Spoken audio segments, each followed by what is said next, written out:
Hello, beautiful people. Welcome to episode 22 of Unserious University. I am your host, Tub, and today we have my buddy Jordan on. He is also known by Patriot J or J Hotz, if you're familiar with those, but a good friend of mine, known him for years. We sat down, had a very fruitful and enjoyable conversation about his journey becoming a lawyer, the political climate nowadays, Trump, if money equates to happiness, all of those things. He makes music as well. He's working on an album with his dad, which I think is cool as fuck. He played for some of the songs for me after we recorded, and it's got a fun, like, raw, funky band sound. Whole lot of great stuff. But he's a great guy. Known him for a long time.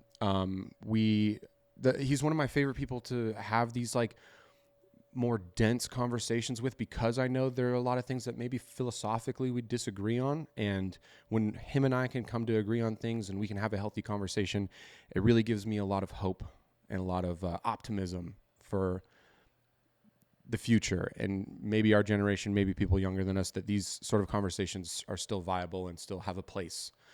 So I enjoyed myself. I think you guys will like this one, and I won't stall it any further. Without further ado, please welcome Jordan on episode 22, and have a great day, everyone. Catch you later. Catch you next week. Bye. Dude, I had an old guy try to play me earlier in the week. I was at court out here. I think this was on Tuesday. Finished everything, so I went to get some breakfast at the cafeteria. Mm-hmm. Guy's playing some songs. He's playing one of my grandpa's songs. I'm like, hey, who's on aux? He's like, I am. What'd you know about this, boy? And I'm like, what do I know about this? I am from this. This is my grandfather. And then he's like, oh, cool. Oh, my bad. What do you know about this? Right. You just play the song, dude. Yeah, for real. I live it. What a trip. I didn't know your grandpa made music like that. Like, I feel like you've talked about music being in your family, but I didn't know he was like... Yeah, he's a Motown artist. Really? Yeah. What? That's really fucking cool. Yeah, in a group called The Originals. Marvin Gaye wrote their hits. Really? Yeah, I often say if Marvin Gaye didn't die, I might not be here. Whoa. Yeah, because maybe they would have wrote more hits for my grandpa, and then maybe they would have been super mega famous, and then maybe my mom never meets my dad. Dude. So thanks, Marvin Gaye's dad, for shooting him. That's my origin story. Oh, yeah, we found the intro of the episode. For sure. For sure. Oh, my God. Just living butterfly effect. Yeah, no, seriously. That's funny. Your grandpa's passed, or he's still here? No, he's still here. He's still here? Yeah, he's the last living member of the group he was in. Really? Yeah. Wow. He's kicking it. I think he's 85? Nice. Or 84, 85. Has he had... So you do music. Has he had any, like, influence on you and your path, or is yours more, like, solo? Not necessarily.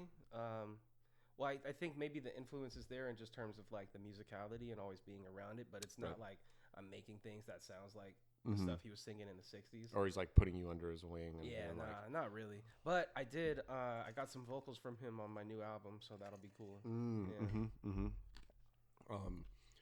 Okay, so we'll do the old song and dance. Many people will know you, many will not. Yeah. For those who will not, how would you give a spark notes? Spark notes.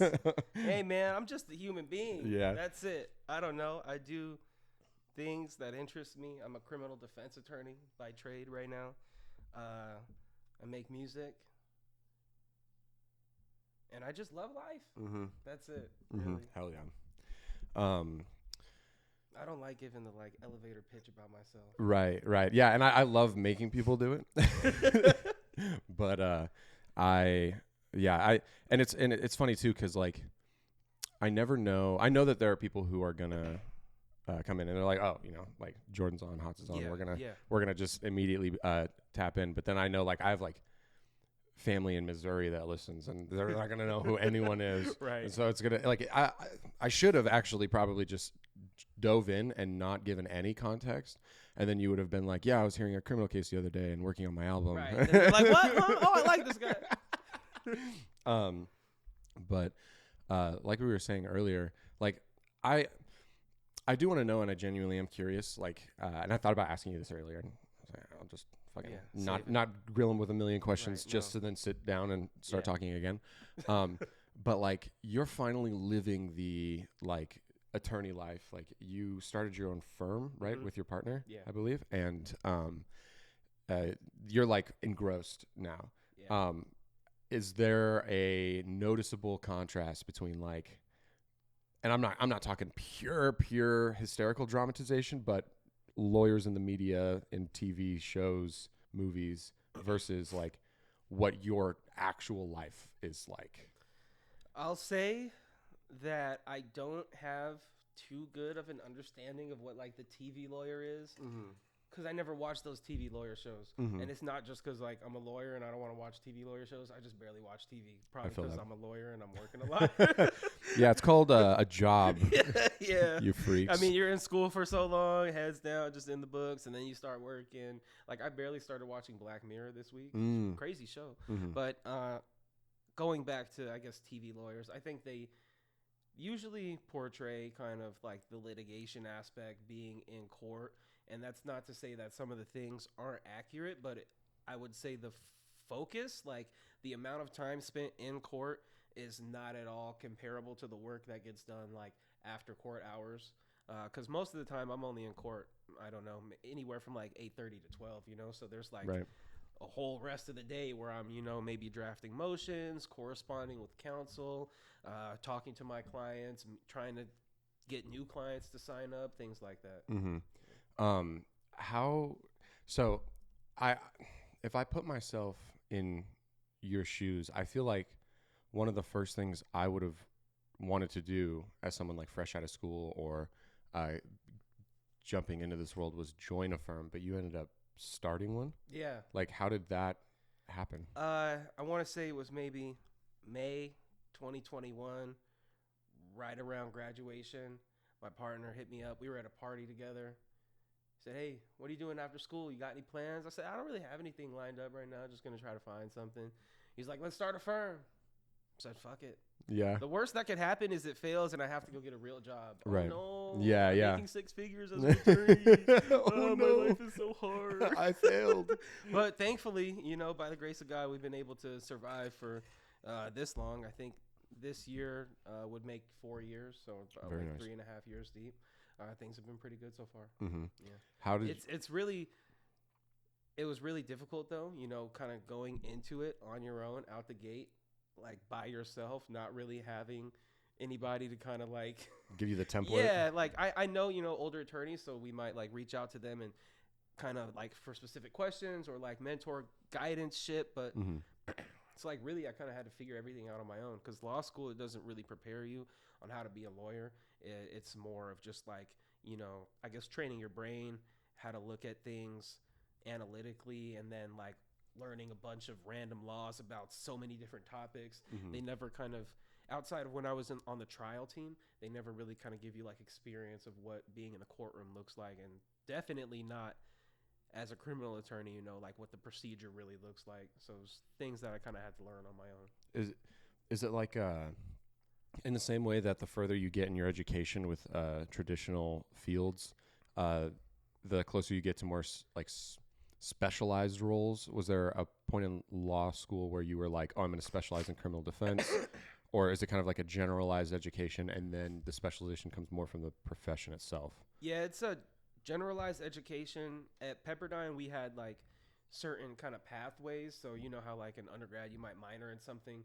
We didn't really have like, or I mean major. We didn't have like criminal defense majors, but if you knew you wanted to kind of focus on that after you got the first year out of the way, you could kind of just take more criminal type classes. I didn't even do that. Mm-hmm. I went to school because I wanted to be a prosecutor. Mm. I wanted to throw people in jail. You know? I want to get those Clean up the motherfuckers. streets. That's exactly what I was thinking. So then my first summer of law school, you know, you got to get your like internships. I worked up here at the DA's office. I was kind of shadowing everybody. I was in the courtrooms, in the back offices, and I just didn't really like it. Mm. I remember I always talk about this. I was helping on a case.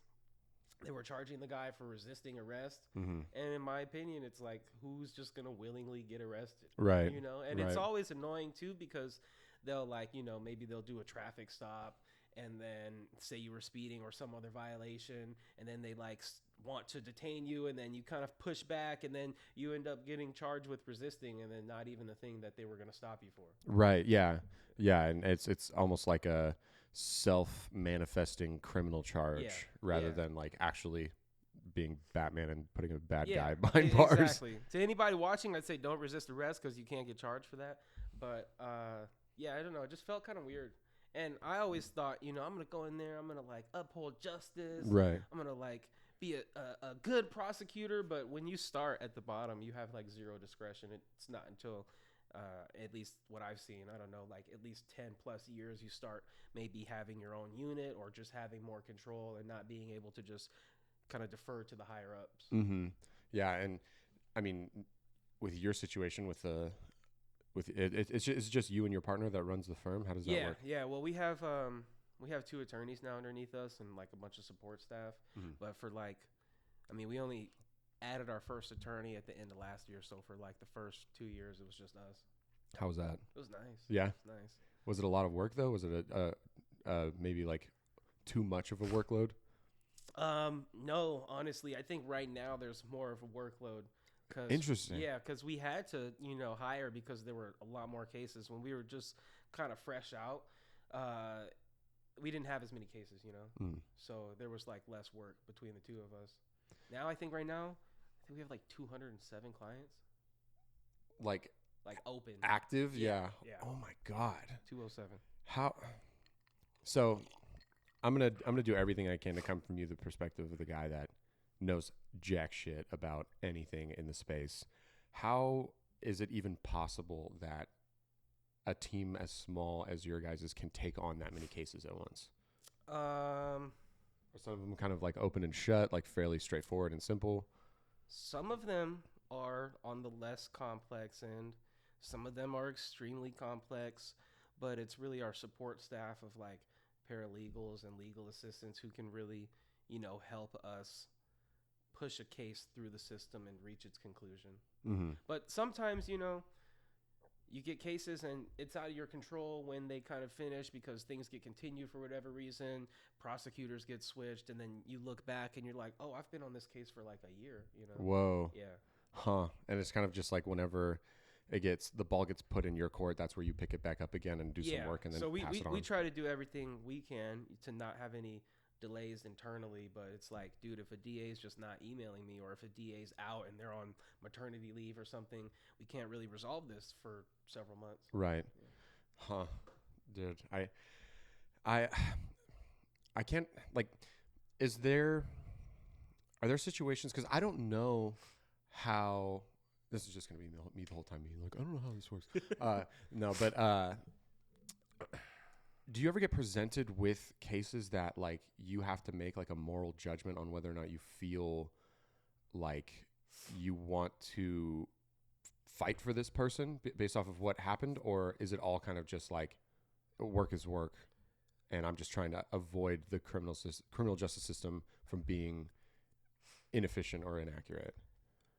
For the larger part, most of it's like work is work, because I don't necessarily look too much into, I guess, maybe like the details or the morals of a certain situation, because I look at my job as just being like a defender of anybody's individual rights, making sure if the prosecution's going to charge you, they have enough evidence beyond a reasonable doubt to make the crime stick. And bad facts are bad facts. I can't really change anything that I'm walking into when someone calls me. But me personally, I don't like taking on like murders or like the sex stuff.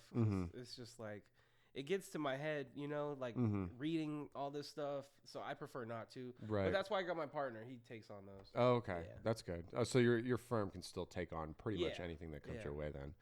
Very interesting.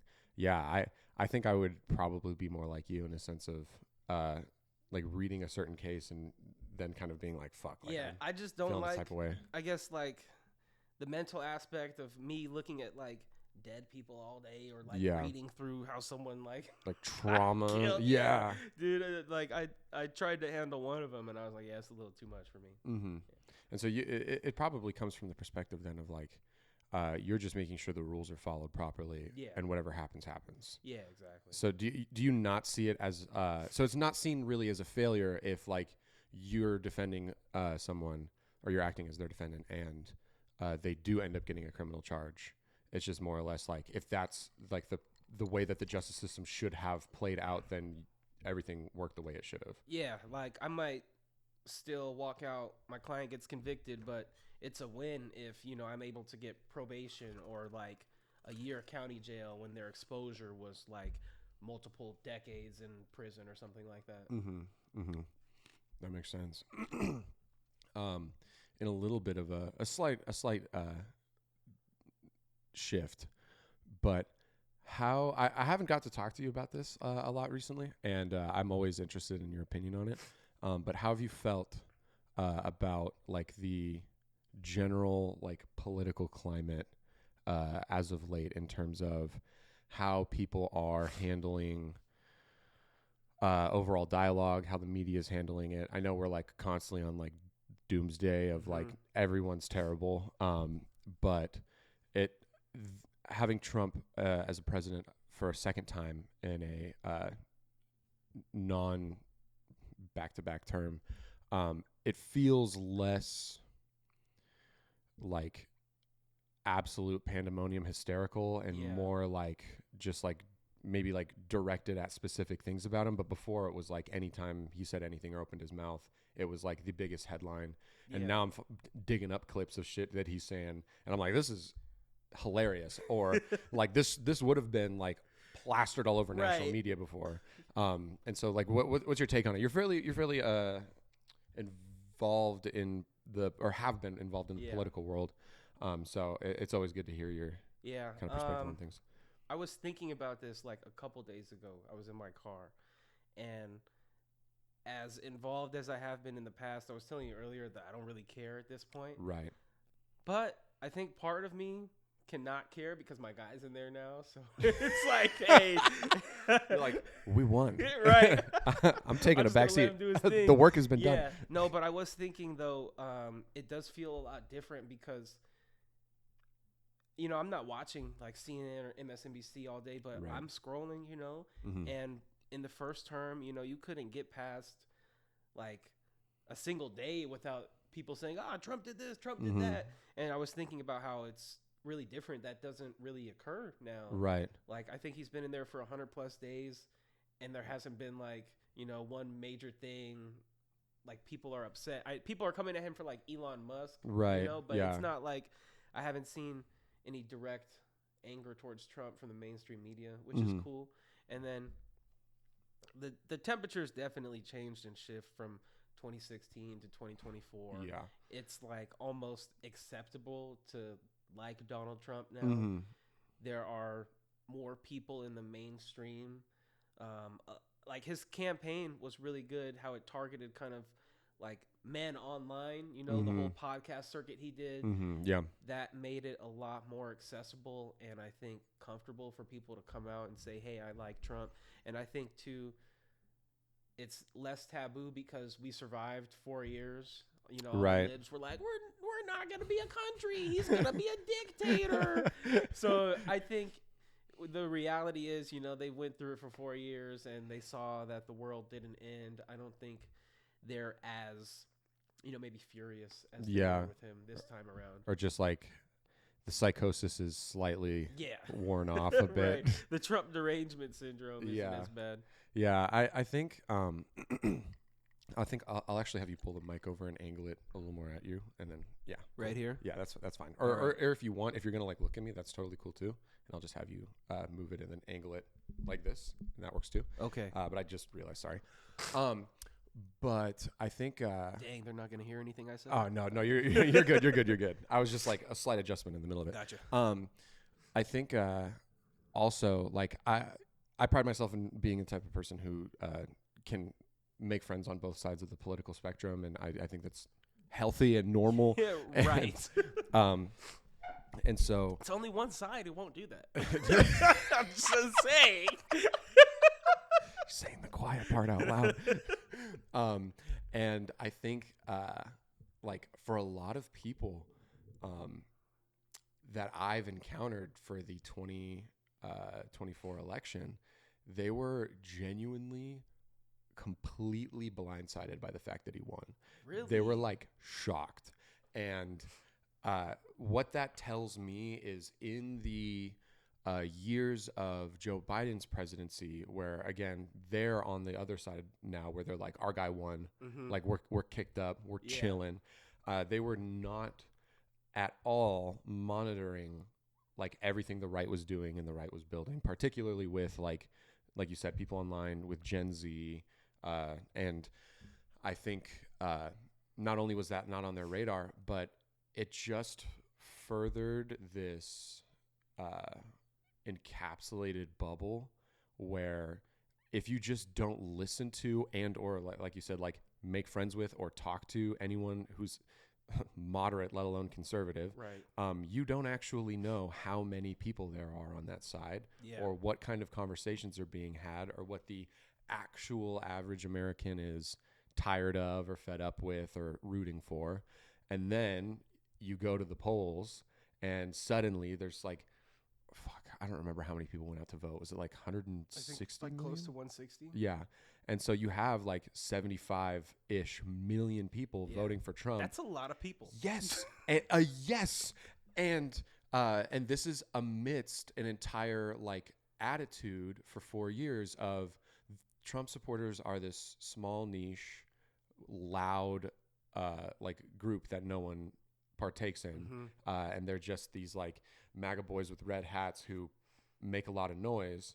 And they don't see like your average Pennsylvanian, like Midwest 50-year-old white guy who never talks about politics as a Trump supporter until he fills a bubble in on a page. And then it's like every single statement you ever said about all Trump supporters are like this and all Trump supporters believe this and behave this way. It gets proven wrong right in front of your face. And so election day comes around and these people are like,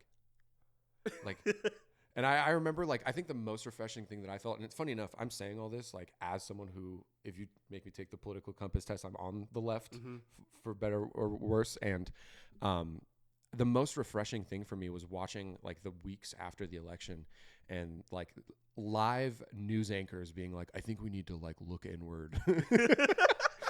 And like they're like having a come to Jesus moment almost. They're like, whoa. Yeah, they're just like, I don't know, like How I feel did embarrassed. This happen again? Yeah, like I feel, well, there were definitely those people where they're like still like in disbelief, but there were like a handful of people that were like, this is a reality check for me. Like I'm kind of embarrassed to say that I did not think it was going to be close.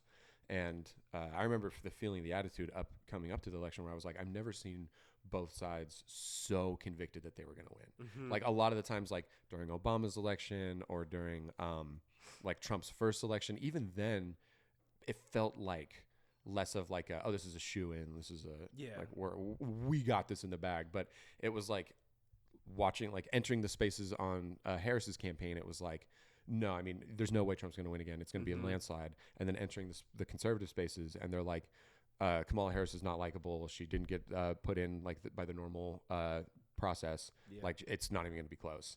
And watching it all play out has been I think nuts. It's super interesting how almost like the algorithm online, keeps people in their own pockets. And unless you're one of the people who will like actively go outside of that, you really have no idea what's going on. So I run into people all the time and I'm talking to them like, well, did you know like this happened? And they're like, what? No. So it's really interesting, like watching people kind of be exposed to these things for the first time. And I am encouraged when people really kind of take the time to say like, oh wow, like this is a reality check, because it is needed. You can't just live in your bubble, and then as soon as something outside of your bubble happens, you can't just double down on the bubble. You gotta get out. Yeah. Gotta see what's going on over there. But I was thinking while you were talking about that, I think the idea of like a Trump supporter and how like liberals kind of use that as like an attack. I think that really helped out Trump, because absolutely it gave people an idea to like rally around, and this was the first time I think when he came around, people would call him like a that supporter. Like nobody ever like attacked Obama voters and was like, "Oh, you Obama supporter." Yeah, you know? yeah. Like, "Oh, you're a Clinton supporter. Yeah, you Mitt Romney enabler. right. So, like, I don't know, the people, like, people love to have an enemy. So if someone is like trying to label you as one thing, you're like, "Oh, I'm a Trump supporter." Bet, yeah, me and my boys are too. And then that kind of just galvanizes the base. And I guess the left didn't really realize what they were doing by perpetuating that. If they would have maybe been a bit more reasonable or tried to have conversations with other people on the other side of the aisle, maybe it wouldn't have been as, I guess, blowout as it was. Maybe it would have been closer, or maybe they would have won. But I always feel like people on the left tend to like stick in their bubble and like demonize whatever's outside of that. Well, funny enough, I think you bring up a really good point, and it kind of makes me realize I think that the reason that the bubble on a lot of the spaces in the left is so strong is because half of their song and dance is trying to convince you that they don't have a bubble. Where they're like, we're multicultural, we're all encompassing, like everyone from any background is welcome here, except for like your average traditional American with average conservative or moderate values. That isn't seen as like diversity, and so therefore it doesn't get included into that. And so the whole song and dance outside of the like virtue signaling Olympics of who's where on the totem pole of owed certain behaviors or feelings or whatnot, it really like their whole thing is we are so diverse, there's no way we could have a bubble. And that is exactly what makes you so susceptible to being in a bubble. When you're convinced We're you're not in a bubble. Yeah. And it kind of blows my mind, and it takes me back to that map that came out of the country when all the votes were counted and all the data was collected and analytics started getting ran, and it stood out to me so much. And it was the one that showed the shift politically on every state, whether they shifted red or blue, and every single state shifted red. And I looked at that and I was like, I do think that like if you're not looking at just Trump and you start looking at a lot of the people that were on the conservative side of that political movement during that time, they put in a lot of work and were doing a lot of the right things to make that happen.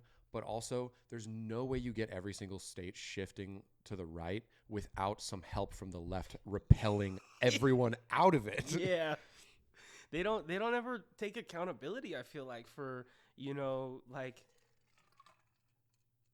I guess demonizing or like exiling certain people. I used to be on the left, and I was one of those people who felt like, ooh, the left is getting a little too left for me. Yeah.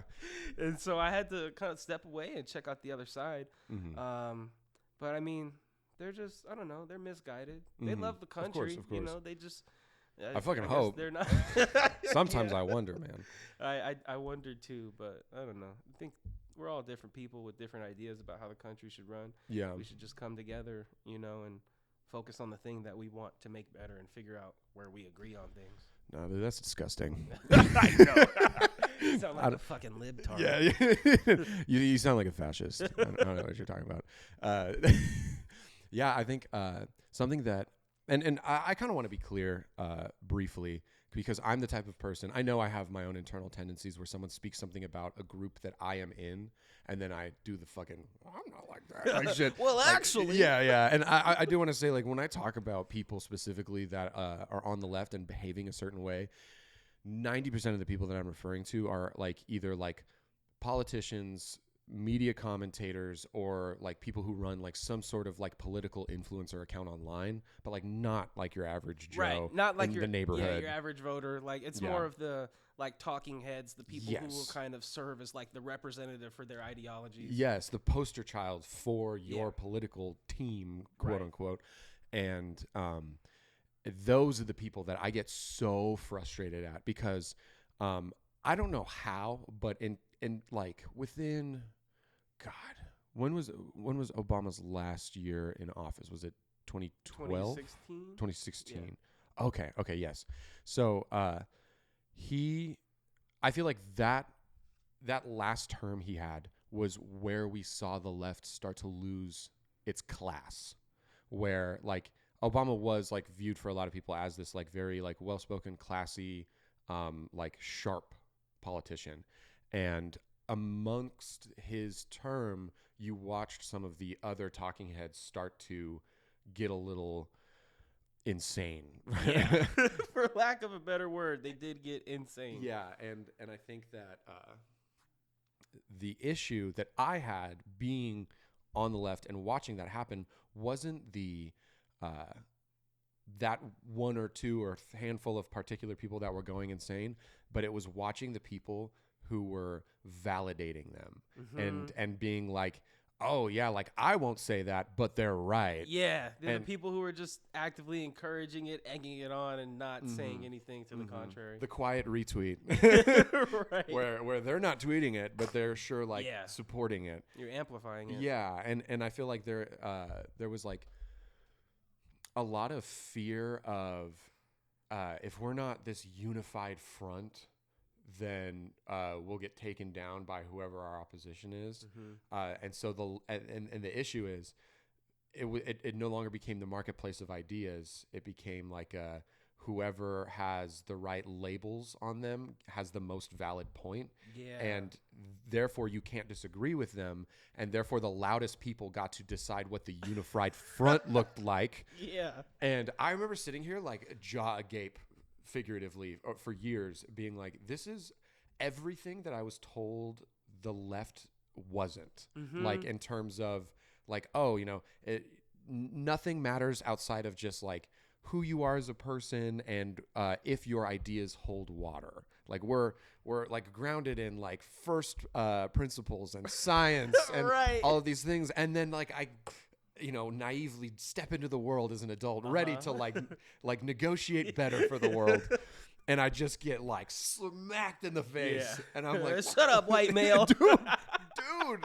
And I'm like, listen, dude, like I've had parts of my life that were great and parts that weren't. And I feel like that doesn't take away from a person's capability to facilitate an idea. And then getting like my head spun around when the only people that were like, yeah, were like Republicans. And I was like, you guys did not prepare me for this, but it felt like we were in the middle of that shift. Because I remember still kind of talking about politics when I was a kid with my family, being that curious young child. And like, it felt like everyone was still so like kind to each other. They were. Where they were like, we don't much more civility. Yeah, like we don't discuss this at the dinner table. Right. Like we don't ask your neighbor like who you voted for outright. Like if they want to speak on their personal morals and values, they can. But now, like, oh my God, it pissed me off the other day, bro. I never tweet at randoms. I never tweet at strangers. I don't waste my time. This time I did. Today I because got time. Someone ran an ad on Twitter because their daughter had leukemia and they were raising funds for her treatment. Okay. And the first response I saw on the ad when I clicked on it was, "Who did you vote for?" And I responded immediately. I blacked out. I blacked out. And I just typed, "You're a terrible human being." And, seriously. And because it's like where that's fucked up. Where have we come from? Where like it went from like you don't speak about this at the dinner table to like identify yourself. Show me your voting card. yes. Like before I donate to your daughter's cancer treatment, I need to know who you voted for. Like, oh, dude, people always talk about, the party switch that allegedly happened in the 60s, but I don't think people talk about the party switch that happened like late 2000s, 2010s, because, I've always been interested in politics, like as young as, 9 years old. I went to Obama's first inauguration when I was 12. I volunteered on his campaign. I was doing phone banking. But I always felt like the Dems, they used to be kind of the anti-establishment, question authority, like stand up for individual rights parties. Everybody's got a right to, speak their mind. And then at a certain point, and then like during that time, the conservatives, they were like the establishment. They were trying to shut down opposition. But for whatever reason now, I think it's completely opposite. And now the Democrats are the ones who are trying to silence certain voices, censor speech, not allowing, not facilitating the free expression of ideas, and it's the Republicans now who are kind of standing up for like the little guy's right to speak, or the Republicans are like the anti-war party now. Democrats used to be anti-war. Dude, Green Day made American Idiot to call out like Bush and Cheney, and now they align politically with Dick Cheney. Yeah. It's ridiculous. I think what happened was, like, most of the time when people speak about party switches, they're talking about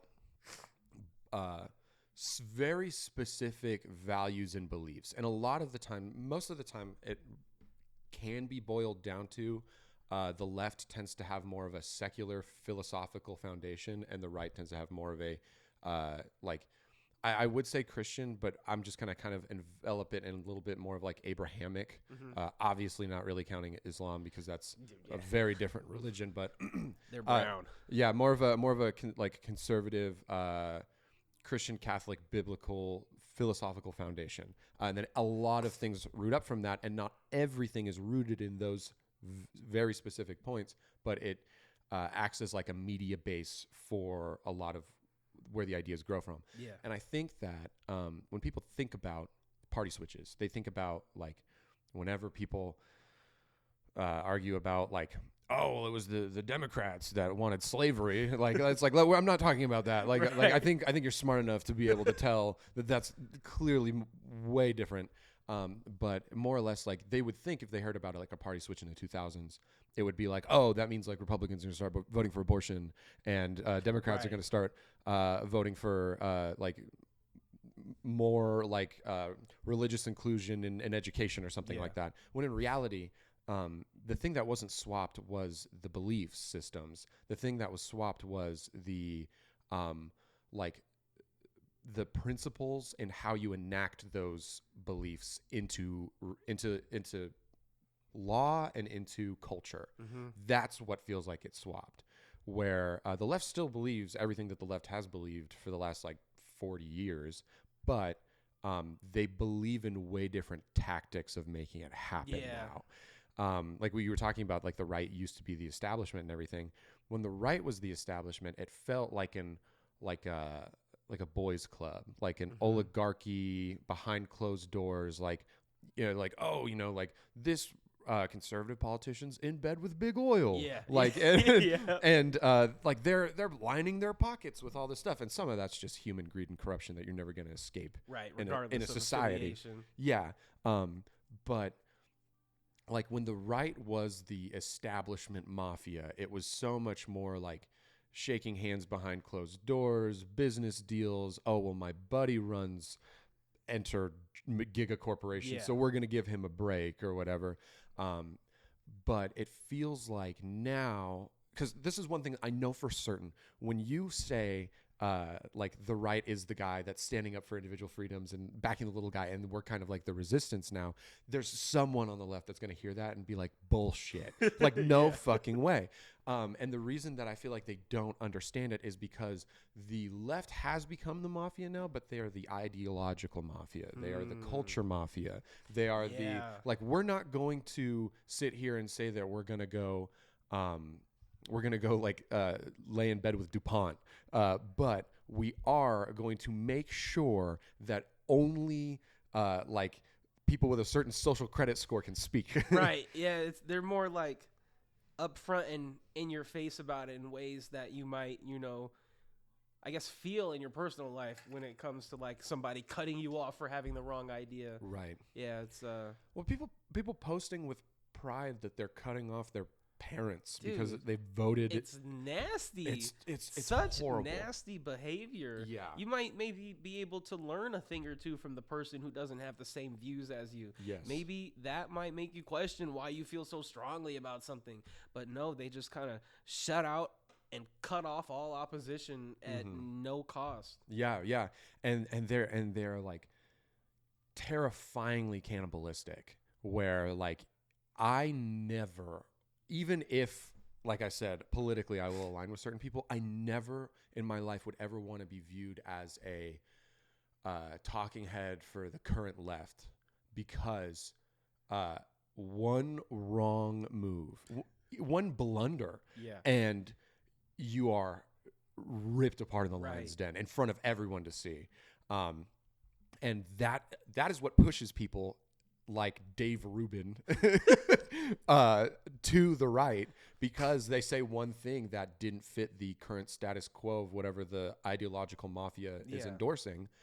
And then it's just, oh, no holds barred. The funniest part about that too is it could be someone on the left saying something that was widely accepted on the left like 10 years prior. Even then they're 5 like, years at times. Yeah, and then they're like, no, shut up. You love Trump. You're a conservative. Dude, yeah. And then people who get, the brunt of that attack, they're like, well, damn, the other side's not treating me like this. Dude, that's the thing. It's like, funny enough, I think we're having our own red scare, but instead of the red being the Soviet Union, it's Republicans. They're like funny. trying to find the closeted fascist. Yeah. And that's the thing that like, oh, don't even get me started on this. And I'm going to get started on it a little bit. I told people that I would have a episode where I get a little bit more political, and I think this is what this is turning into. But I love it, and I know you It's enjoy it nice, as well. it's nice. The thing, I think, like, remember I said, like, I stepped out in the real world ready to make a good change, and then got slapped in the face with what was happening. I think the first thing for me, that was like the first real slap in the face where I was like dazed and confused as to why I thought I stood for liberal or libertarian beliefs, and then was watching them actively be like bastardized in front of me, was when nobody on the left seemed to give a fuck about the definition of the words that they were using at all. Oh my gosh. None at all. Gosh, like dude. it still drives me up a wall to this day, where I'm like, I don't think anyone actually knows what a fascist is. Dude, first of all, they're taking words, redefining them, and then they're just making new shit up. It's like, dude, I know this is crazy because 5 years ago, nobody was talking about this stuff. Mm-hmm. Or 5 years ago, if you said something like that, you would have like been Getting called laughed out of the room. out. Like, Yeah. you can't have a serious ideological discussion if you're constantly shifting the goalposts as to what something means, or if like what's even acceptable to say. Mm-hmm. I know. I think like, and that's the thing is, I am all for criticizing a politician. Like, hell yeah. Yeah. That's barely anything is more American Right. than talking shit about your public Yep. public representatives. But my whole thing that like just threw me for such a loop, and I just did not understand, was when Trump first started emerging in the world of politics. In my opinion, there was a lot of ammo they could have used to criticize him, particularly enough to where he wasn't actually going to gain a movement or momentum. Mm-hmm. The left completely faltered because they were so hung up on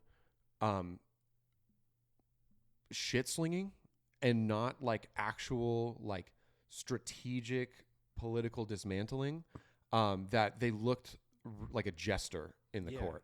And like the amount of times that I caught myself during Trump's first election campaign defending him, not because I was like, I align with this guy's beliefs, but I was like, well, if you watched, this is how ridiculous it went. It wasn't like, well, no, actually, if we dive into the topic, we can understand the nuance of it. It was like, no, if you watch 10 more seconds of that speech, you realize that he didn't say that.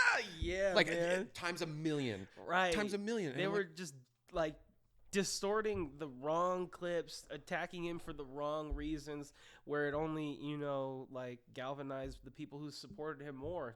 Like, dude, when he came out with the fake news term, game changer. yeah, over. Game changer. Yeah. And it's to this day like a dominant like theme Yeah. in public discourse. Dude, he's given us so many good things.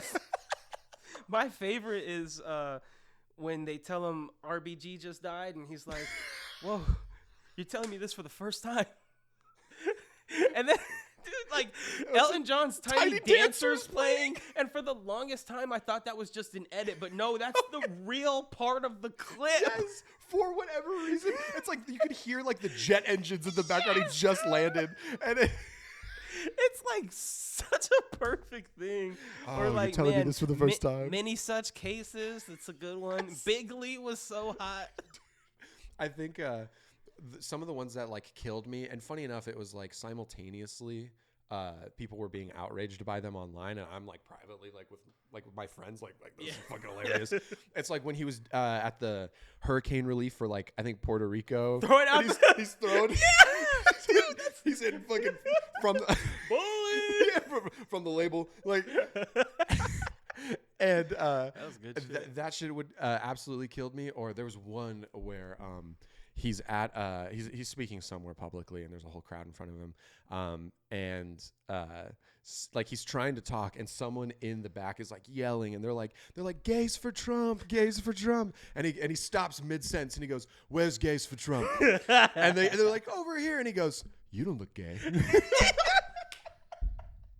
Dude, my favorite part about him is that he's just a real human being. It feels like the first politician who was truly organic, not being fed talking points by their team, not having to figure out what's an acceptable message based on what the polling is. He just came out, said what he believed in, doubled down on it, and just talked like a regular dude. Yeah, and funny enough, that was exactly what the politician's handbook at the time told you not to fucking do. It was cardinal sin if you were going to go out there unscripted. Don't you dare be organic. Yeah. The people need their talking points. Yes, exactly. One blunder and your entire movement is squandered. Yeah. And funny enough, that actually kind of was the case. I think, I don't remember the politician, so you might have to help me out with this, but Dave Chappelle did a skit about one politician. Oh, fucking Howard Dean? I think so. He's like, yeah, dude. That's crazy how that pretty much derailed his entire campaign. Completely. He's like, we're going to go to Arizona. We're going to go to Nebraska. Oh, my God. And so, moments like that, and I feel like that was maybe the double-edged sword of, America being maybe overly, posh and classy about its politics, was the one little blunder, and you're done. Right. And so that kind of, writes the politician's handbook for you, where you're like, okay, don't ever not be sharp. Do not ever say anything that hasn't been typed up, reread over a million times, and then practiced. And then the problem became once, I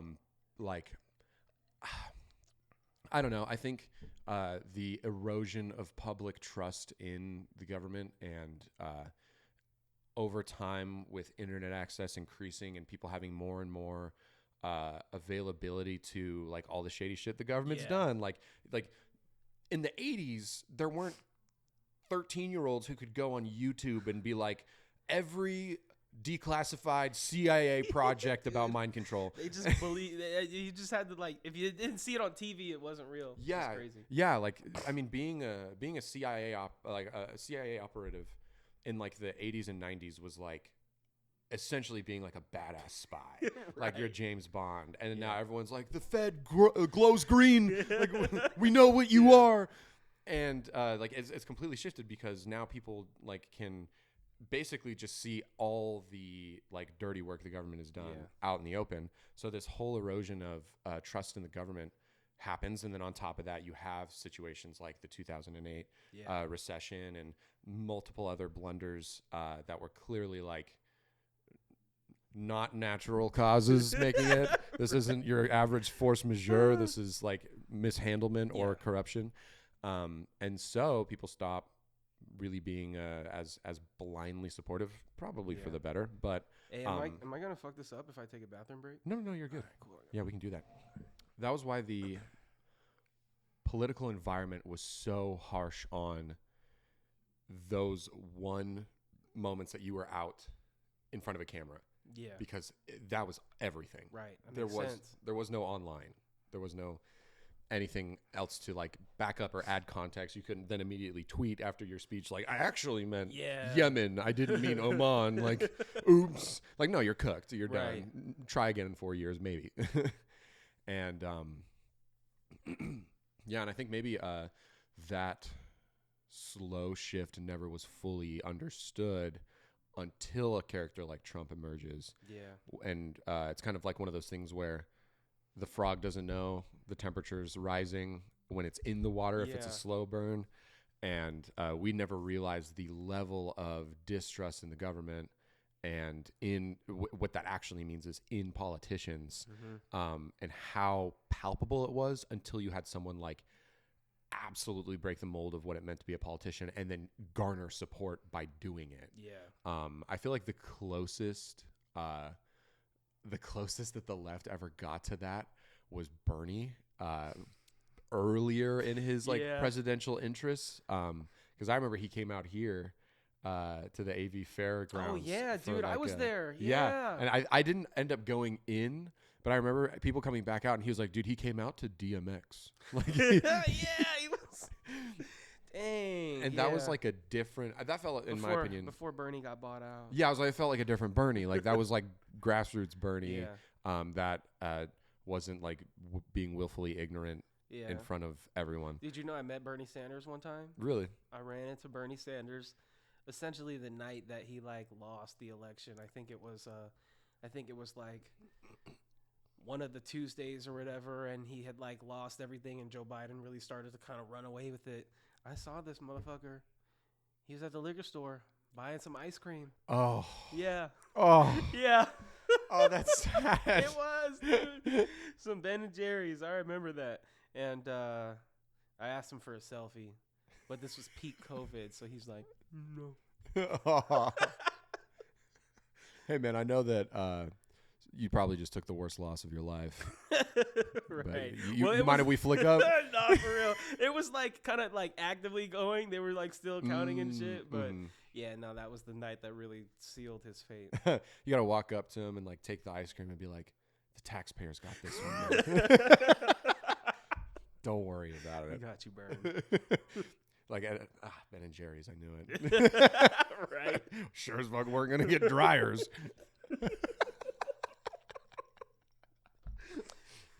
Yeah, dude. It, and I think one of the issues that I consistently run into now with this new political climate, is the skeptic in me has never had more of a death grip on on my psyche anytime I get encountered with new information now. I am so used to everything needing a community note on it. Right. That how true is this? Everything, even if it's coming, and this I'm sure is also a consequence of COVID, but even if it's coming from the experts now, like that was the whole thing. I had listened to I forget who the host was, very great guy, but he had Sam Harris on, and they were talking about the political climate, and Sam Harris was making a point that I actually really loved, which was he was like, we need to have trust in our what's the word I'm looking for?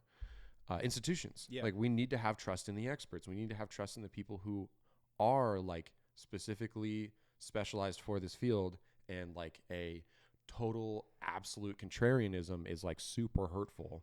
And like, even if it means like giving certain institutions a facelift or maybe like, you know, a revamp or whatever it needs to be, like you still need that in order to build a healthy society. And I feel like the whole climate lately has been like, no institution is good, like, which is borderline anarchy.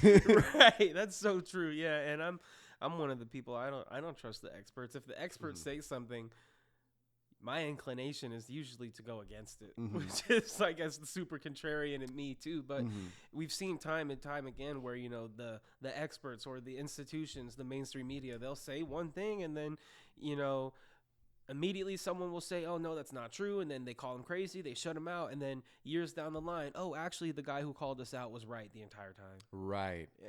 And that's the thing, like, that exhausts me a little bit, is I wish that there was some room for some slack of honest mistake, like honest wrongdoing, where like an expert comes out, works with the best that they have, and that they were wrong, and people be like, that's all right. Like everyone gets one or two, you know? Like if you're consistently wrong, we need to question your title as an expert. Yeah. But like, for instance, with COVID, I am not nearly as politically charged around the conversation of COVID as I feel like most people were. Like I view it as a pandemic first and foremost before like politics ever enter my headspace on it. And I really do think when you're a expert in the field of like coronaviruses at the time, there was this like millions of people were looking to you to never be wrong again in your life. Right.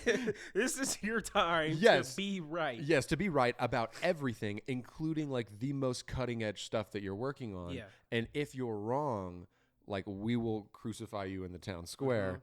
And that's where I wish that there was a little bit more forgiveness, because like I'm a big science nerd. I love like diving into all not only like all of like the bodies of work that people before us have like nobly contributed to the human race, but also like what is on the cutting edge and what's coming out. What's going to be added to the contributions. Yes, exactly.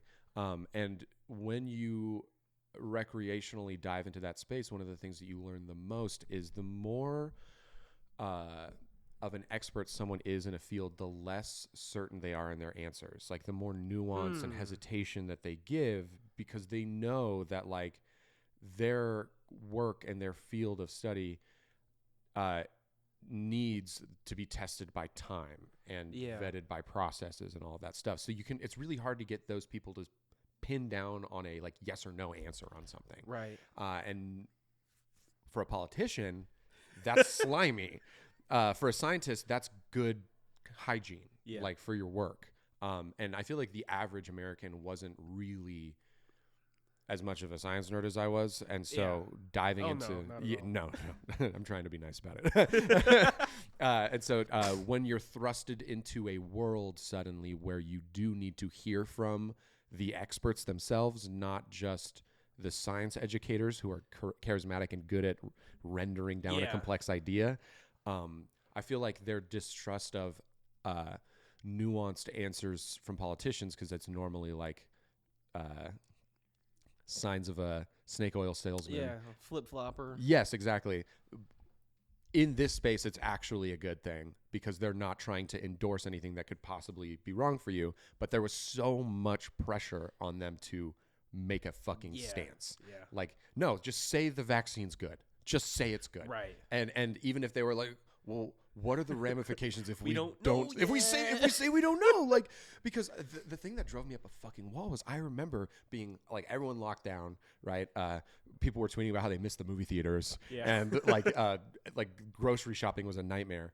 And funny enough, I never fucking forgot this, and I feel like a lot of people did. People were openly going, I just wish there was a vaccine. I just wish that we had a cure for this or a treatment so we could go back to normal. They're like, I'll fucking take anything. Like, get me out of this cabin fever hellhole. Yeah. Give me a vaccination so that we can move forward. And then they made a vaccination in record time, and everyone's like, why did you make that in record time? What's wrong with it? Yeah, I don't trust that. I don't know what mRNA is.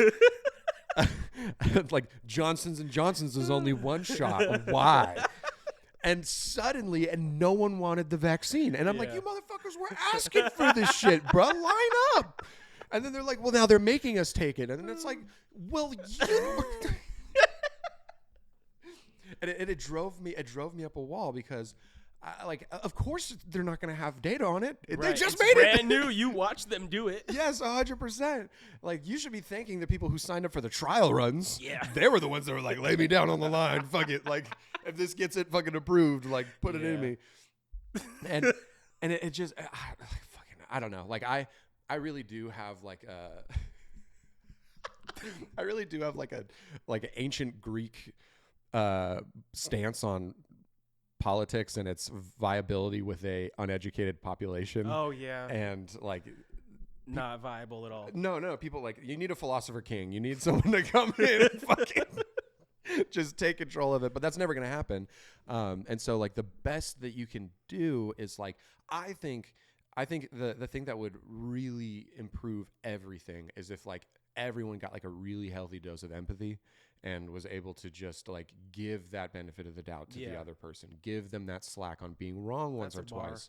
Like I wish that people were as forgiving for everyone getting involved in the space that is the most serious space possible, which is politics, and just being like, yeah, my opponent was wrong, but like they corrected course after. Yeah. But most of the time that never gets reported on is the course correction. And so especially if people don't even hear about it, they're like, well, they never even said sorry.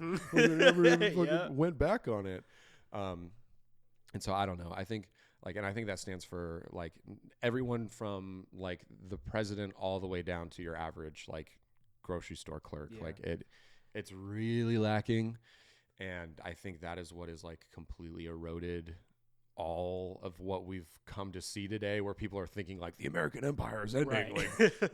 like all these parallels with ancient Rome. Yeah, dude, it's so crazy to think about how all of that was like 5 years ago now. Yes. Time really flies because it doesn't feel that long. It feels like it was just yesterday. We were all locked up. Dude, I remember like when things first started opening up again and how like awesome it felt to kind of be back in real life. Dude. Here we are 5 years later. Yeah. And like every now and again it hits me where like I'll be in Vaughn's and someone will like sneeze without covering their mouth. And I'm like, hell yeah.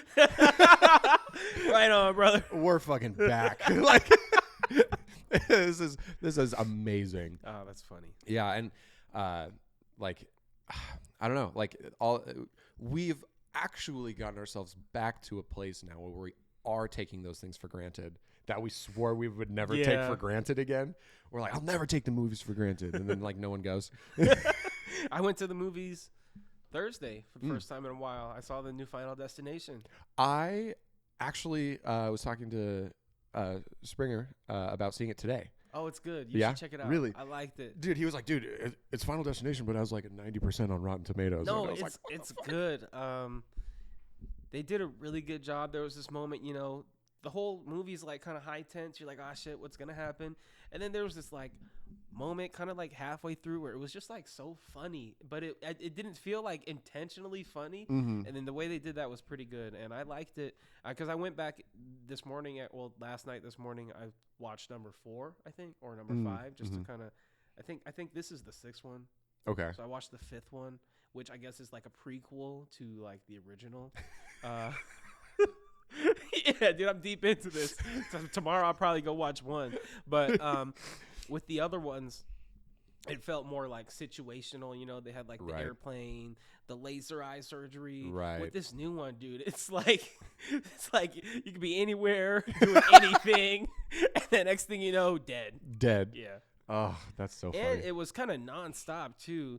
On the one I watched this morning, dude, I went like an hour and only like 2 of the people had died. By like an hour into the new one, dude, like so many people have had gruesome deaths. Holy shit. They were like, we're not doubling down on this enough. Yeah. Oh, yeah. I don't know. I think, I really, it's been fun, being like your friend for the amount of time that we have been, and watching like the different almost like phases that you've kind of gone through with your life. And I feel like this is the one that I've seen you as the happiest. Nice. With like, just like you seem to have found where each aspect of your life that you've built along the way slots in properly. And I don't think I've ever seen you enjoying life to the degree that you are now, compared to when you were like going to school, or like when we were fresh out of high school or anything. Like we were still doing fun shit. Right. But you kind of like have put life and what it means at the forefront of everything. And then everything else has kind of been a supporting character. Yeah. Wow, that's a pretty good way to look at it. I am very happy. I do enjoy life. I think it all started with the Red Hot Chili Peppers. I think that was no. I wonder. No, I think maybe it started with finally being out of school. And being able to like, I don't know, work and then have money and then just like do things that I enjoy. I'll kind of hit you with a stereotypical interviewer question, but I think it's really relevant. What's your stance on the correlation with money and happiness? Because once you get some, you're like, okay, somebody was lying a little bit. Yeah, like I don't think it can buy happiness truly, but it does give you the freedom to, enjoy things you might ordinarily not have had you not had the access to the resources that could afford something. Yeah. But you can't, let money be the end all be all. And I think I kind of realized that maybe like last year or so. It's like, okay, cool. You make a lot of money. And then you realize that making a lot of money isn't the only important thing in the world. Right. So there's a correlation for sure, but there are so many people who are happy without money. Yeah. And I guess it just comes down to like what each person values. I like nice things and nice experiences. Money gives me more ability to do that more often. So, I guess I'm generally happier because of that. But even if there were no money, I would still be happy. Mm-hmm. Yeah. I might be happier if there was no money. If we just got rid of money as an entirety. I knew you were a dirty commie. I know. I fucking knew it, dude. I know, man. I hate sometimes having to work to live, bro. That shit's fucked up. I did Where's not sign Andrew up. Yang in the universal basic income? Yang. Yang gang. I got my math hat. I want my UBI. Man, that was his shit. Oh, that was so funny. Dude, I fucking loved Yang. Oh my god, I was a Yang head for real. I was a real Yanger. I don't know, man. He's making Yang sense. banging. He's taxing automation. Someone's got to do it. Yeah. Yeah, dude. I think you kind of hit the nail on the head. I think like with the idea of happiness, like money alleviates suffering. Yeah. And suffering holds back a lot of happiness. Mm-hmm. But like 80% of the game is the perspective that you hold, like the mindset that you have. Yeah. Like that's where you're talking about with like there are people with nothing who are happier than my coworkers. Mm-hmm. And they would also kill to be in a position like ours.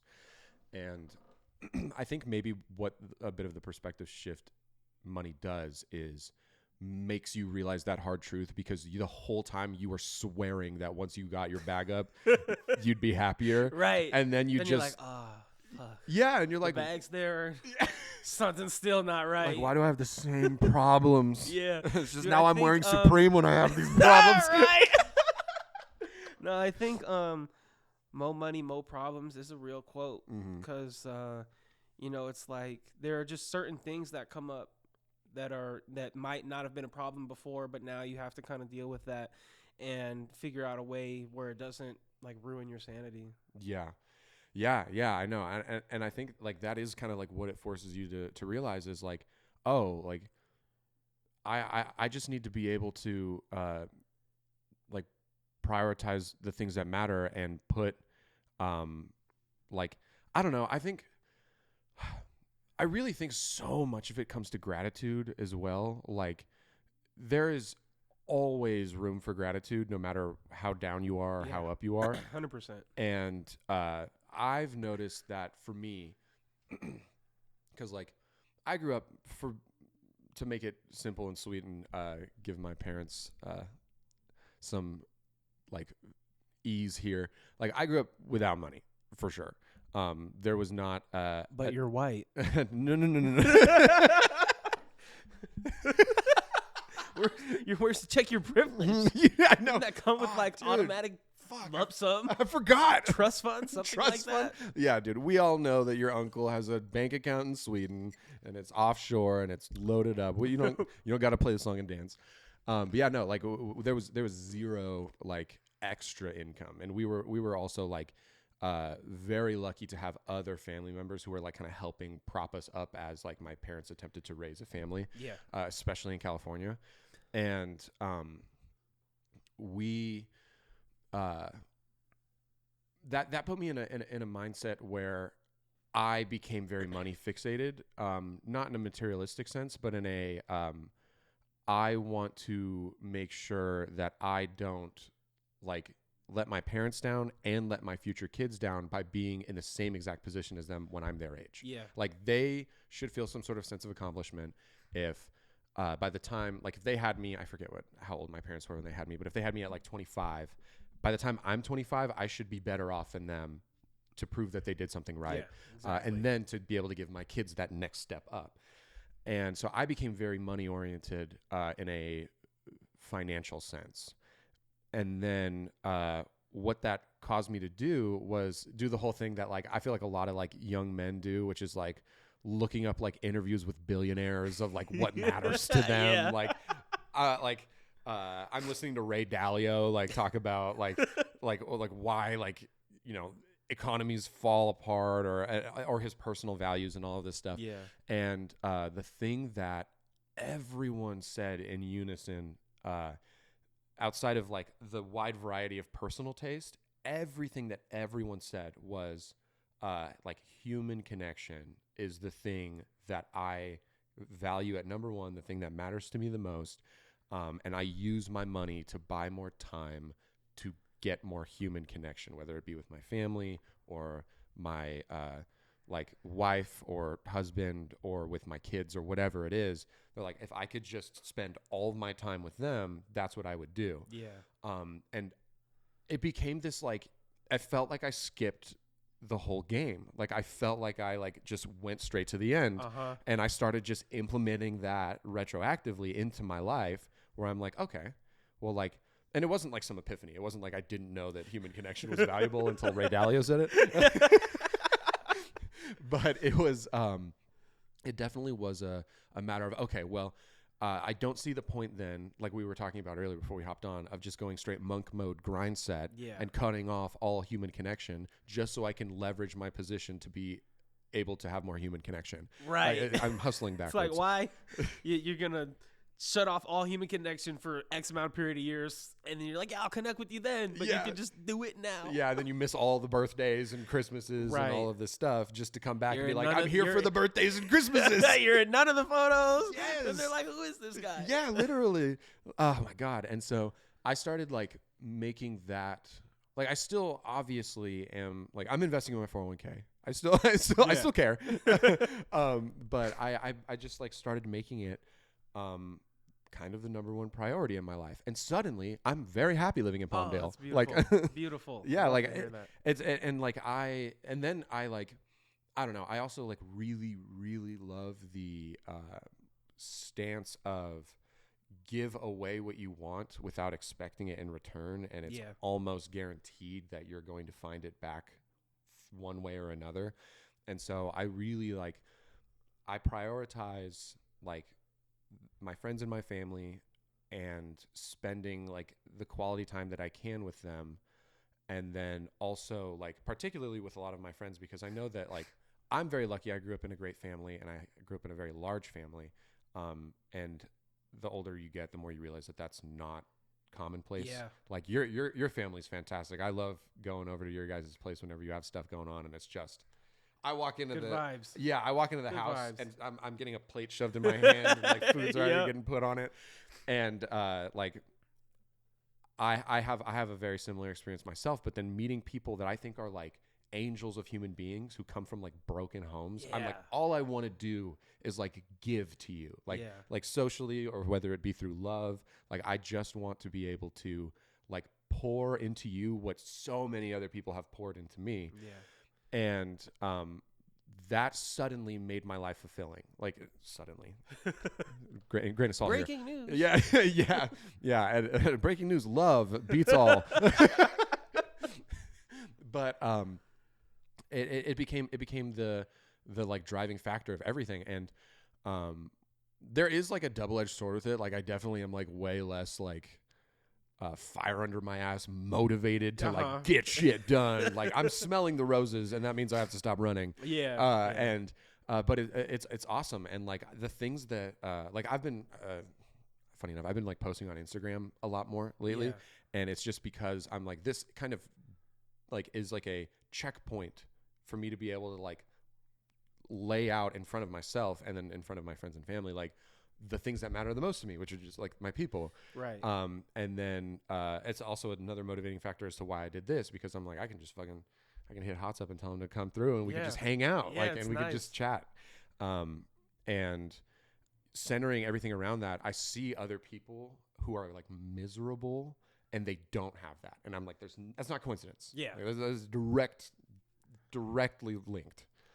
And so yeah, I don't know, and I feel like you have that pretty down as well. I see the way that you like speak about like your core people. Yeah. And like you're always like uplifting them and showing them off, like Dylan and Gabby and all of them. When I see like you talk about them, I'm like, oh yeah, these people have good people. Yeah, no, for sure. That's like my fam, dude. You're friends with someone for like decades. It's like it transcends friendship and becomes family.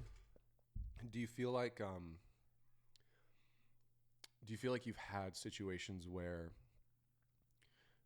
you have earned those relationships because maybe you were presented with a situation where someone else would have given up on their friend or walked away or gotten frustrated, and you like stuck it through or were the bigger person or communicated when it was uncomfortable, and then that like is like something that bridges that gap where a lot of people's friendships would tank off?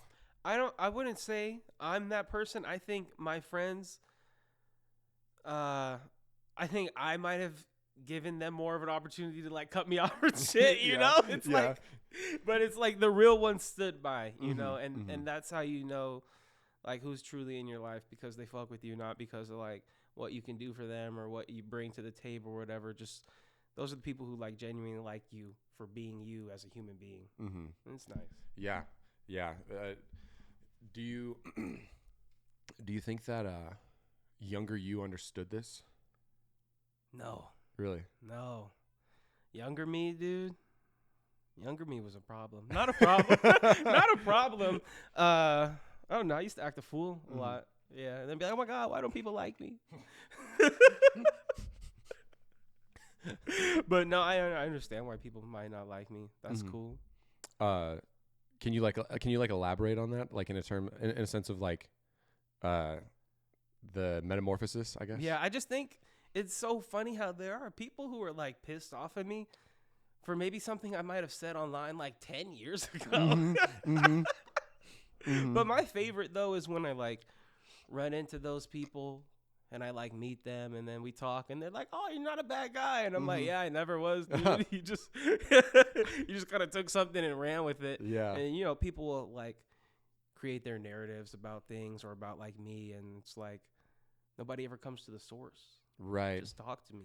Dude, I'm pretty open. Dude, I remember regardless of things I might say, I'm pretty open. I love all humans, you know. I'm willing to like, you know, I'm not the type of person who's going to like brush someone off or disrespect them because they don't believe in a certain thing or they don't say a certain thing, you know. I'm like I'm pretty, I guess, open to everything.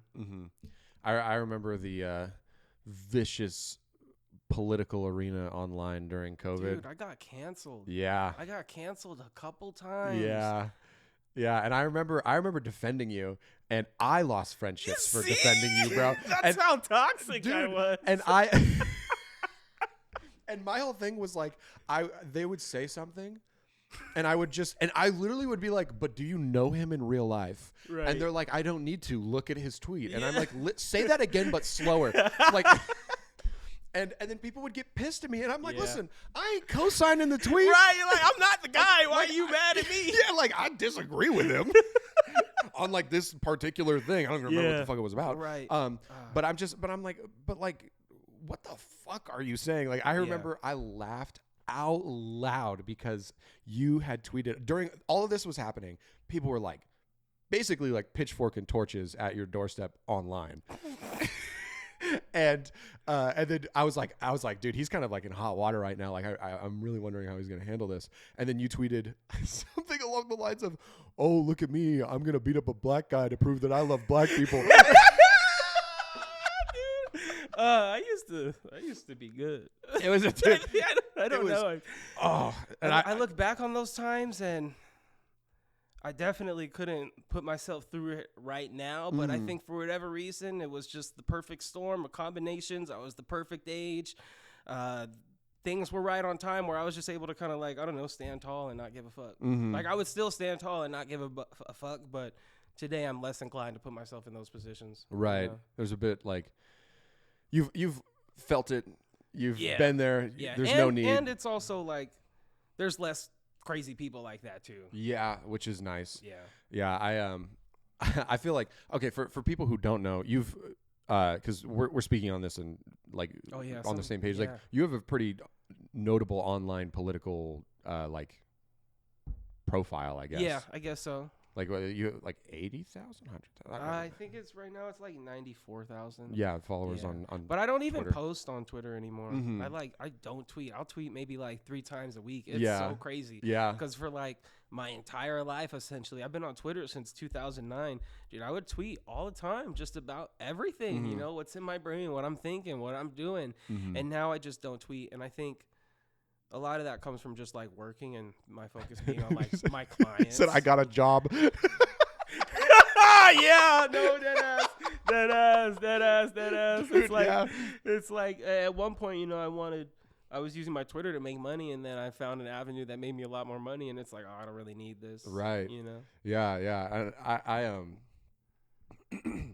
I think it's so funny now because Elon Musk's Twitter is Can't stand it. It's nuts, bro. Like it's not the Twitter I grew up with. For all the years that on Jack Dorsey's Twitter people were screaming white supremacist, you didn't know what white supremacist Twitter looked like, bro. This is white supremacist Twitter. I've never seen so many like SS fan cams on my fucking algorithm, dude. That shit's crazy. They're posting about it like it's like Kobe highlights. Like,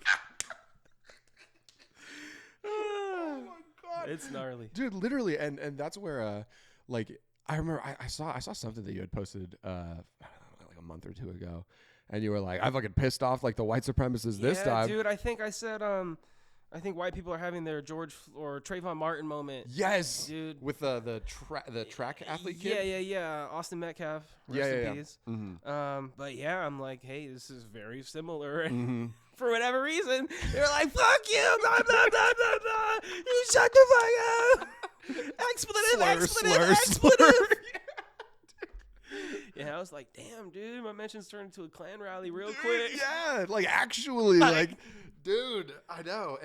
And that's the thing, like, I kind of correlates back to when I was talking about where I was so sick of people using words that didn't mean anything. Because, like, now, like, the word racist should have that, like, punch to it, right? Where you're like, this person's actually racist, but like everyone's racist now, so like it's not a big deal. We're all racist, and nobody's racist. Yes, literally, like they took the word, like it's gone.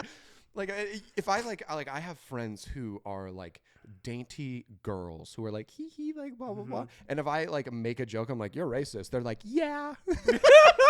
Oh and like because no one gives a fuck about that word anymore. That's funny because I still run into people who I joke about that. I'm like, yeah, you're racist. They're like, oh my god, what? No, well, I'm it's so different sorry. coming from me. Let's be real about it. Yeah. Like, it's a joke. Yeah, if a white dude's calling someone racist, it's tongue in cheek.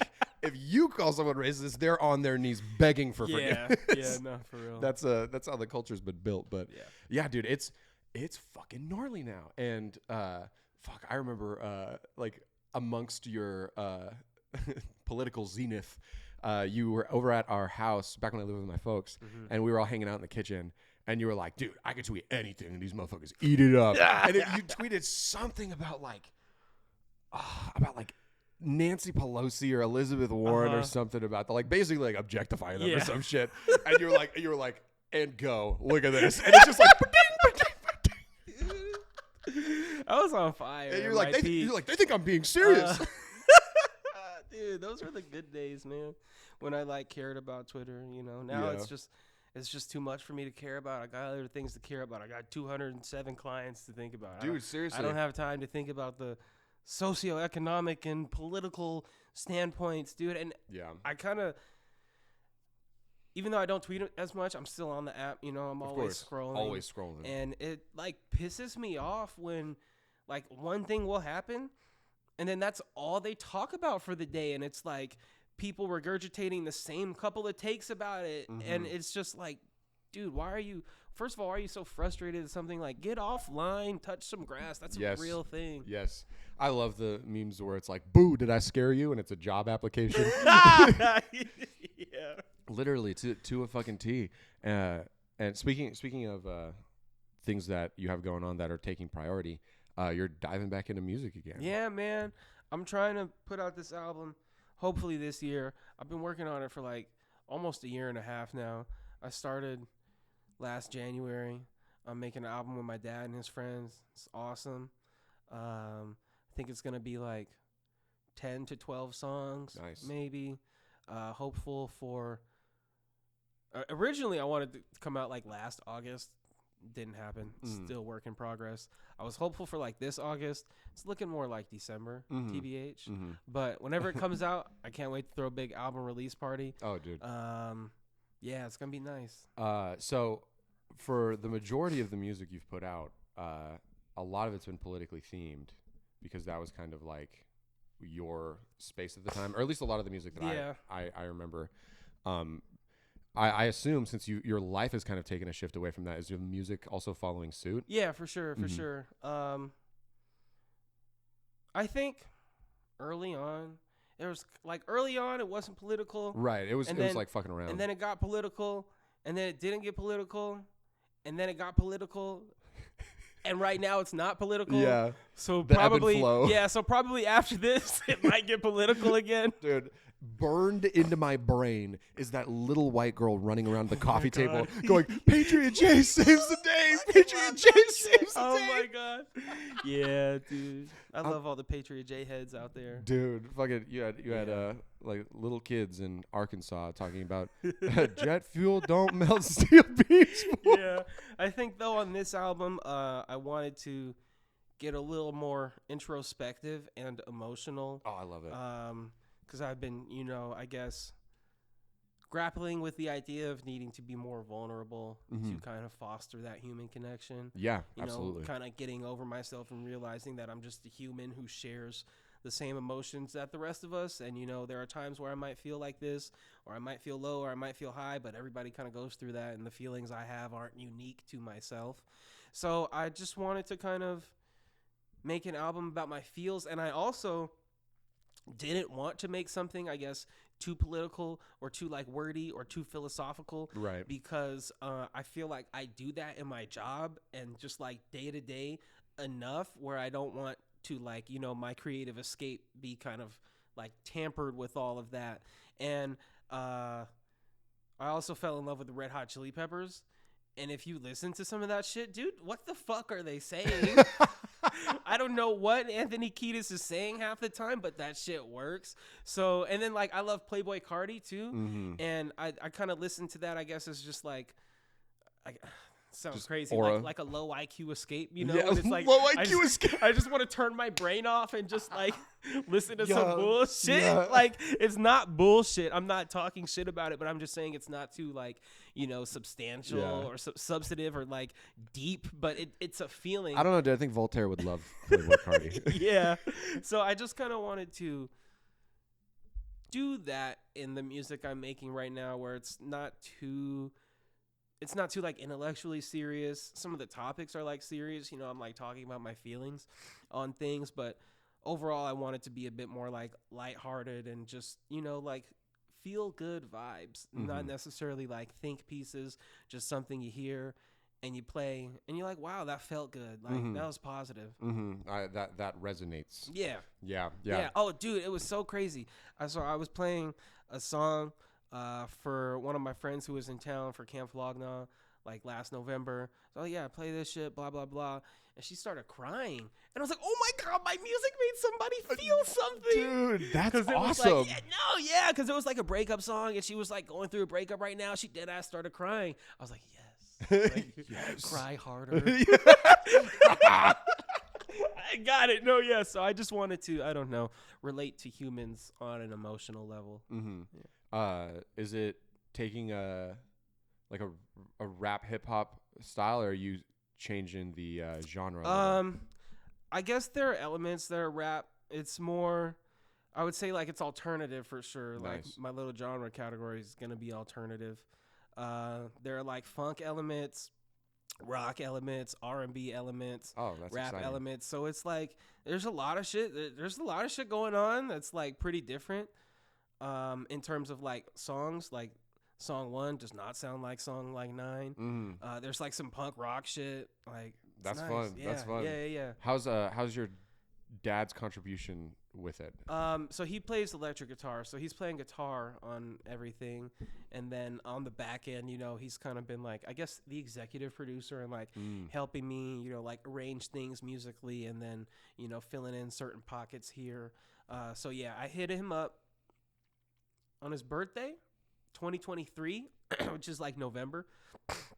At his birthday party, I said, "Hey, Dad," and all of his friends were there. I said, "I need you guys to make me a classic album. It's got to happen. One thing I need before I die." Mm-hmm. So then we started working on it like a couple months later in January. We had maybe like 6 sessions of just like making some music. And then from there, we would try to like arrange the music, and then I'd lay my vocals. And now we're kind of nearing the final stages of like mixing and mastering and things. Mm-hmm. Yeah. What percentage of it do you think is finished? Or Finished? on the loading bar? On the loading bar, genuinely like 15%, maybe 20. Whoa. Okay, no, that's a little too low. It's definitely not past 50, maybe like 30%. Mm-hmm. But I think the remaining like 70% will go a lot faster, because like the first 30% is like the building blocks, the music, the arrangements, the words. The creative process. Yeah. So now I think the fine tuning is, because it's going to take a lot of time. I'm realizing, dude, it's taking a long time to like just get one song like perfectly done. So I have a lot of songs that are like near completion, but the, like 10 to 15% it might take. It's like how when your phone charges and it gets stuck at 80. Yeah. And then it takes like years to get from 80 to 100. Yeah. That's kind of where I am on a lot of the stuff. So, yeah, I mean, I hope it'll be out by the end of this year. Mm-hmm. But if it's looking like it's not going to come out by the end of this year, then I might just put it over to my birthday in January of 2026. Nice. That'd be fun. Yeah. But I don't know. I really want it to come out this year. I'm hopeful for summer. Might not happen. But yeah, this year at some point. Mm-hmm. When you throw your like release party, are you doing something similar to like the prior events that you're throwing? Not as much for like having other artists, but more or less just like trying to get like an event with people type thing. Yeah, the idea I have is just renting out a large space, drink some food, speakers, and then we just play the album like once, and then we just party for the rest of the night. Dude. Yeah. Oh yeah. Oh yeah. It doesn't get better. I honestly want to I want to finish the album just to throw the party. Yeah. I love throwing parties. Yeah. And I haven't thrown a real good party in a while. Mm-hmm. So it'll be nice to get everybody together. Yeah, I'm probably going to drop the album on like a random Tuesday. I don't think I'm going to drop any singles. I think I'm just going to drop like one music video, and then when you click, you'll see the rest of the album. Mm-hmm. Yeah, so I'll probably do like the album release party on like a weekend, and then like random weekday after that, just drop it all. Hell yeah. Yeah. Do you have any like rhyme or reason or why outside of like I wanted to make music and so I'm doing it, or is there any like goals or intentions with this?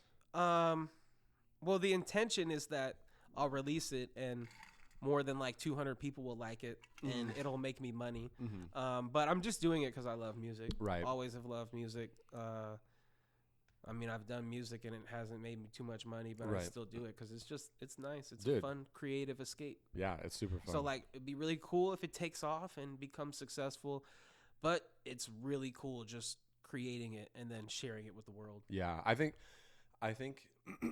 the plan that you have so far of working with your dad, and you said some of his friends are also helping? So my dad does guitar.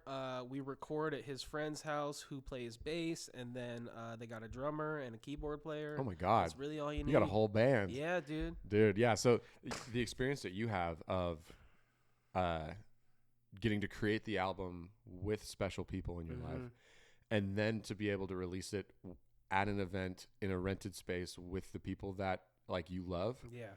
I think you're already like, regardless to the waves that it may make after that, getting a better experience out of making music than like probably like 80% of artists. Because it's really fun. It's a nice process. I forgot how fun it was to kind of create an album, and one of my favorite parts about making an album is figuring out like the track listing. I've always loved like, you know, figuring out the sequence, even though most people might just fucking press play and shuffle into it. Yeah. The sequence a lot matters to me. So it's fun to kind of be back in that mode. But yeah, making it with my dad's awesome. I'd be in the studio feeling like Bronny James playing with LeBron. I'm like, this is fucking sick. Dude, like my dad is like singing something I wrote. I'm like, this is awesome. Dude, oh my God, what a feeling. That's really fucking cool. I have like moments with like my friends where we'll like joke about like writing this down or like playing this out, or like everyone's had their like drunk freestyle nights and shit. And it just that alone, it's so fucking fun. Dude, it like, just feels good. Yeah, feels good. Absolutely, man. Do you have like any other points or any other topics you feel like you want to touch on? We hit music, we got politics, talked about the law. Dude, that's really my whole life, I guess. Mm-hmm. Yeah. Seems like you're doing it well. I'm trying, man. I'm really trying. Hell yeah. All right. Well, I think we can put a fork in it. I think Cool. it's a good spot. Well,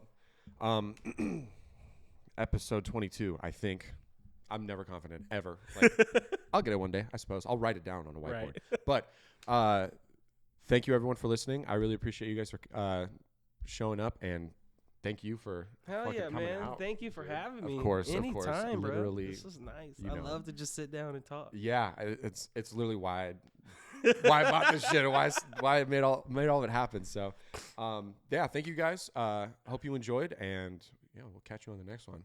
Later.